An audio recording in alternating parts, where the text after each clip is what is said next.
Le papillon qui mesurait les saisons.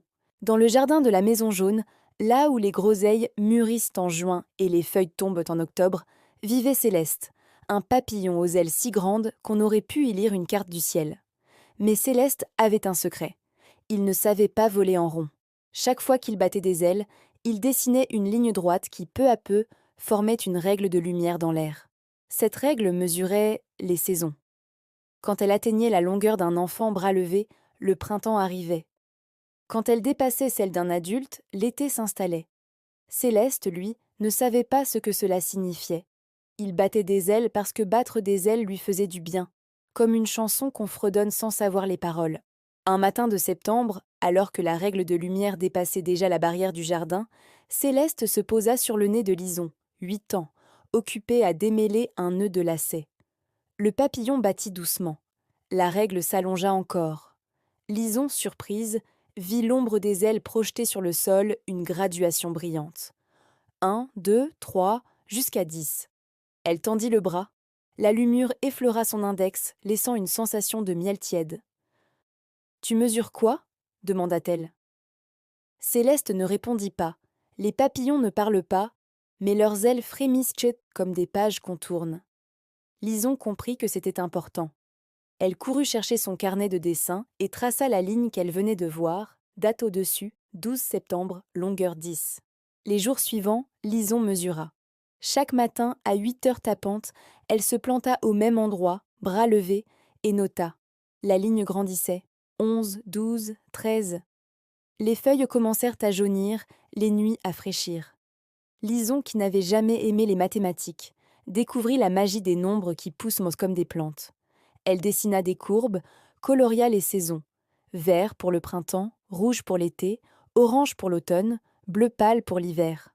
Le papillon, content de battre des ailes sous un regard attentif, travaillait plus fort, traçant des graduations dorées dans le ciel matinal. Un soir, le vent s'engagea dans une conversation de feuilles mortes. Il souffla dans l'oreille de Lison. « Si tu veux comprendre la mesure, suis le papillon au-delà du jardin. » Le lendemain, elle prit son sac à dos, glissa carnet, crayon, règle en plastique, et partit. Céleste battit des ailes, ralentit, attendit.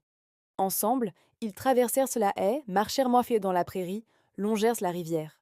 À chaque battement, la règle de lumière s'allongeait, marquant le sol d'un trait doré qui disparaissait après quelques secondes, comme une étincelle qui se consume. Lison suivait, comptant à voix haute, découvrant que la longueur augmentait plus vite dans les champs que dans la ville, plus lentement sous les arbres, plus vite encore au sommet d'une colline. Ils atteignirent un champ de tournesol. Les fleurs, tournées vers le soleil, semblaient suivre le vol de Céleste. Lison remarqua que la tige la plus haute portait une fleur plus grande, comme un cadran solaire vivant. Elle posa son carnet contre la tige. La ligne mesurait 18. Soudain, un bourdon passa, frôla le papillon, et la règle s'allongea d'un coup jusqu'à 20. Lison écarquilla les yeux. C'est l'émotion qui accélère la saison. Elle nota, souligna, ajouta des étoiles dans la marge. Le vent confirma, plus on ressent, plus le temps pousse. Ils poursuivirent vers la forêt. Sous les branches, la lumière était filtrée, verte, calme. La railleur de Céleste ralentit. 19, 19,5. Lison sentit son cœur se poser.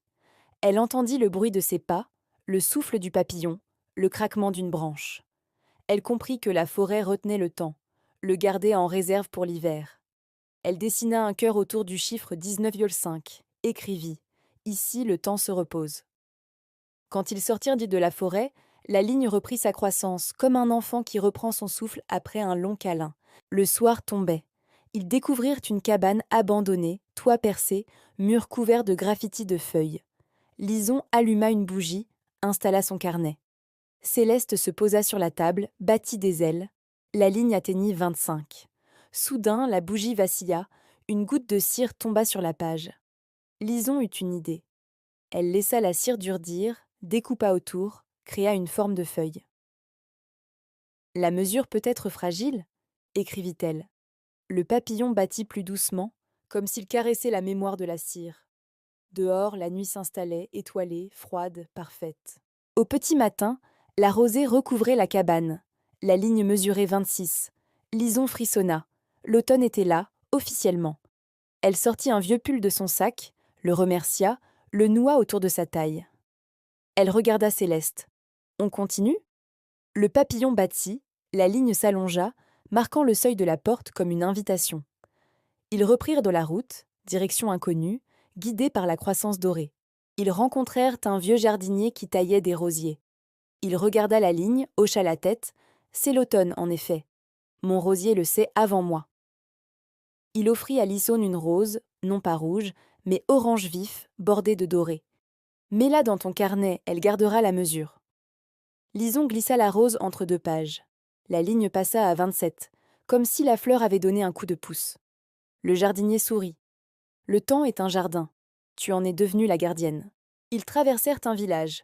Les gens, intrigués, virent la fille suivre un papillon, contant à voix haute. Un garçon courut à côté d'elle. « Qu'est-ce que tu fais ?» Elle expliqua. Il rit. « C'est fou !» Il courut avec elle jusqu'au bout du village. La ligne atteignit 28. Le garçon, essoufflé, demanda « Et maintenant, c'est quoi ?» Lison répondit « C'est l'automne qui grandit en nous. » Le garçon partit, mais il regarda le ciel différemment, comme s'il y voyait une règle invisible. Le vent se leva.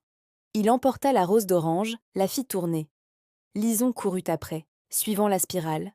La ligne monta à 29. Le papillon battant plus fort semblait dire « Attrape-la ». Lison sauta, attrapa la tige. La rose se posa doucement sur sa main, intacte. Elle comprit. La mesure n'est pas rigide, elle danse. Elle nota. L'automne danse à 29. Un soir de pluie, ils trouvèrent refuge dans une bibliothèque abandonnée. Les livres, comme des moineaux, ouvrirent des pages quand le vent passait. Lison lut des poèmes sur l'automne, sur le temps qui passe. Elle écrivit à la fin d'un livre « Le temps est un papillon qui mesure nos cœurs ». Elle signa date, 29 septembre, 32 mesures. La pluie tambourinait sur les vitres, battant la mesure avec les ailes de Céleste. Le lendemain, le soleil revint. La ligne atteignit 31. Lison sentit une fraîcheur nouvelle. L'automne était adulte. Elle décida de rentrer, suivant la ligne inverse, comme on referme un livre. Chaque pas ramenait 1 seconde, 1 minute, 1 heure. Le tournesol, le jardinier, le garçon, la bibliothèque, la cabane, la forêt, la prairie. Tous saluèrent, comme s'ils savaient qu'ils avaient participé à une mesure secrète. De retour dans le jardin, la ligne marqua 32. Lison posa le carnet sur la table, ferma les yeux. Céleste se posa sur la page, battit des ailes une dernière fois. La ligne s'arrêta net, comme un point final. L'automne était complet. Lison sourit, remercia le papillon. Elle rangea le carnet, mais elle savait qu'elle continuerait. Hiver, printemps, été, automne, encore et encore, chaque année un peu plus long, un peu plus beau. Depuis, si tu passes devant la maison jaune, tu verras peut-être une fille qui mesure le temps avec un papillon. Ne la dérange pas, elle est occupée à transformer les saisons en poèmes. Et si tu tends l'oreille, tu entendras le bruit doux d'une aile qui bat. C'est Céleste qui mesure encore, pour ceux qui ont oublié de compter.